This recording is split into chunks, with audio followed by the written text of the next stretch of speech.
In this video, we're going to take a look at the Fruity Delay 2, and more specifically, what a delay effect is.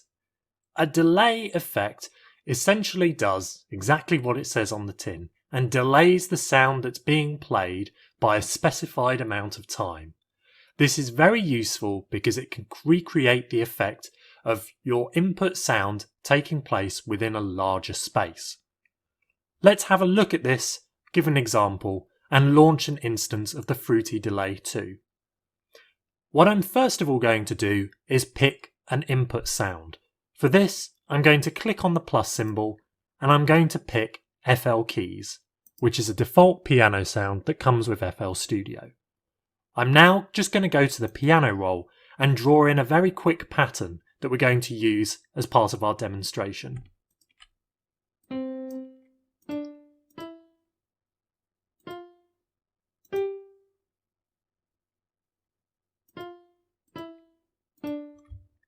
Let's just play that back.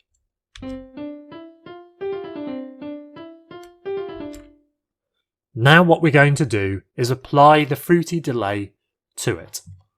First of all, we're going to assign a mixer track for the FL keys. We can do this either by clicking on this and selecting a target mixer track, or by keeping this selected here, go to the mixer window, right click on an empty track, go down to channel routing, and press route selected channels to this track.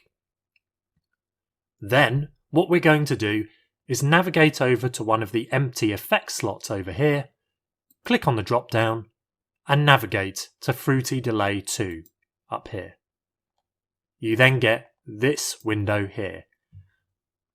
Let's take a look at what each of these controls do. First of all, the pan.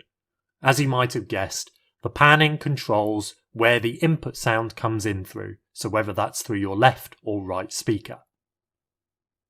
The input volume determines the volume at which your source sound is being played into the Fruity Delay 2. You also have three options here as to what type of feedback mode you have. You can either have a normal, an inverted, or a ping-pong effect. Then you have the feedback level. This is the level at which the feedback plays back before it then disintegrates to zero. You also have a filter cutoff that comes by default with the Fruity Delay 2.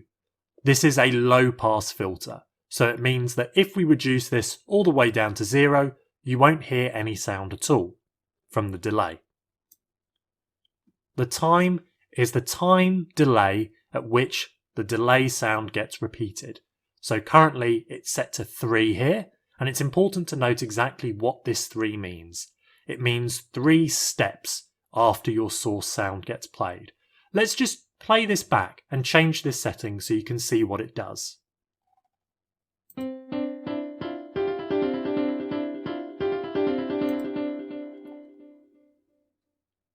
You can see that even after I stop playback, the delay effect is still active, which means that you can still hear echoes of the original sound even after I stop playing the pattern. Let's try changing this time switch here down to 2 and play it back.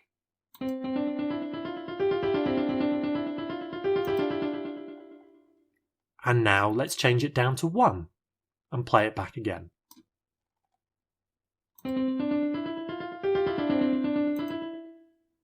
Essentially, the lower this time setting, the quicker the delay occurs, and therefore the quicker it will stop as well.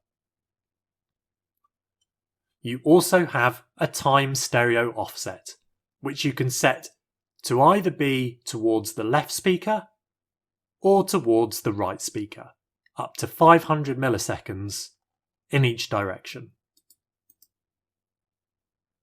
Finally, you have the dry level. If you set this to 0, this will mean that you won't hear any of the original input sound, only its delay. So let's try setting that to 0 and see what happens.